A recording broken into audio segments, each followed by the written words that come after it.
एक समय की बात है कि कबूतरों का दल आसमान में भोजन की तलाश में उड़ता हुआ जा रहा था। गलती से वह दल भटक कर ऐसे प्रदेश के ऊपर से गुजरा जहाँ भयंकर अकाल पड़ा था। कबूतरों के सरदार चिंतित था। कबूतरों के शरीर की शक्ति समाप्त होती जा रही थी। शीघ्र ही कुछ दाना मिलना जरूरी था। दल का युवा कबूतर सबसे नीचे उड़ रहा था। भोजन नजर आने पर उसे बाकी दल को सूचित करना था। बहुत समय उड़ने के बाद कहीं वह दल सूखाग्रस्त क्षेत्र से बाहर आया।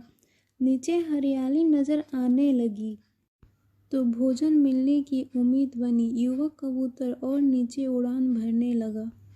तभी उसे नीचे खेत में बहुत सारा अन्न बिखरा नजर आया।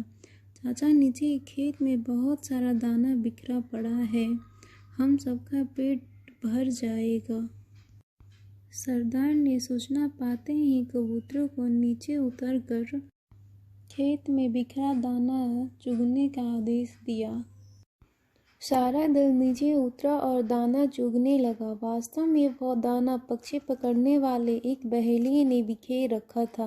ऊपर पेड़ पर तना था उसका जाल। जैसे ही कबूतर दल दाना चुगने लगा, जाल उन पर आ गिरा। सारे कबूतर फंस गए। कबूतरों के सरदार ने माथा पीटा। ओह, ये तो हमें फंसाने के लिए फैलाया गया जाल था। भूख ने मेरी अक्ल पर पर्दा डाल दिया था। मुझे तो सोचना चाहिए था कि इतना अन्न बिखरा होने का कोई मतलब है। अब पछताए होत क्या जब चिड़िया चुग गई खेत। एक कबूतर रोने लगा, हम सब मारे जाएंगे। बाकी कबूतर तो हिम्मत हार बैठे थे, पर सरदार गहरी सोच में डूबा था। एकाएक उसने कहा, सुनो, जाल मजबूत है यह ठीक है, पर इसमें इतनी भी शक्ति नहीं कि एकता की शक्ति को हरा सके। हम अपनी सारा शक्ति को जोड़े तो मौत के मुंह में जाने से बच सकते हैं।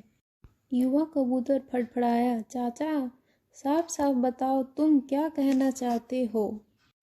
जाल ने हमें तोड़ रखा है, शक्ति कैसे जोड़े। सरदार ने बोला, तुम सब चोट से जाल को पकड़ो, फिर जब मैं फुर कहूँ तो एक साथ जोर लगाकर उड़ना। तभी जाल बिछाने वाला बहेलिया आता नजर आया। जाल में कबूतरों को फंसा देख उसकी आंखें चमकी। हाथ में पकड़ा डंडा उसने मजबूती से पकड़ा व जाल की ओर दौड़ा। बहेलिया जाल से कुछ ही दूर था कि कबूतरों का सरदार बोला, फुर।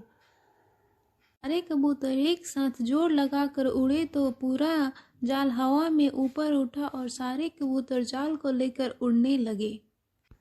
कबूतरों को जाल सहित उड़ते देखकर बहेलिया अवाक रह गया। कुछ संभला तो जाल के पीछे दौड़ने लगा।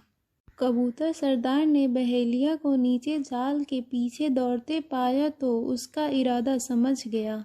सरदार भी जानता था कि अधिक देर तक कबूतर दल के लिए जाल सहित उड़ते रहना संभव न होगा, पर सरदार के पास इसका उपाय था। निकट ही एक पहाड़ी पर बिल बनाकर उसका एक चूहा मित्र रहता था। सरदार ने कबूतरों को तेजी से उस पहाड़ी की ओर उड़ने का आदेश दिया। पहाड़ी पर पहुंचते ही सरदार का संकेत पाकर जाल समेत कबूतर चूहे के बिल के निकट उतरे। सरदार ने मित्र चूहे को आवाज़ दी। सरदार ने संक्षेप में चूहे को सारी घटना बताई और जाल काटकर उन्हें आज़ाद करने के लिए कहा। कुछ ही देर में चूहे ने वह जाल काट दिया। सरदार ने अपने मित्र चूहे को धन्यवाद दिया और सारा कबूतर दल मुक्त आकाश की ओर आज़ादी से उड़ने लगे। इस कहानी से हमें यही शिक्षा मिलती है कि एकजुट होकर बड़ी से भी बड़ी विपत्ति का सामना किया जा सकता है। बाय बाय दोस्तों, मेरे चैनल को लाइक एंड सब्सक्राइब कीजिए।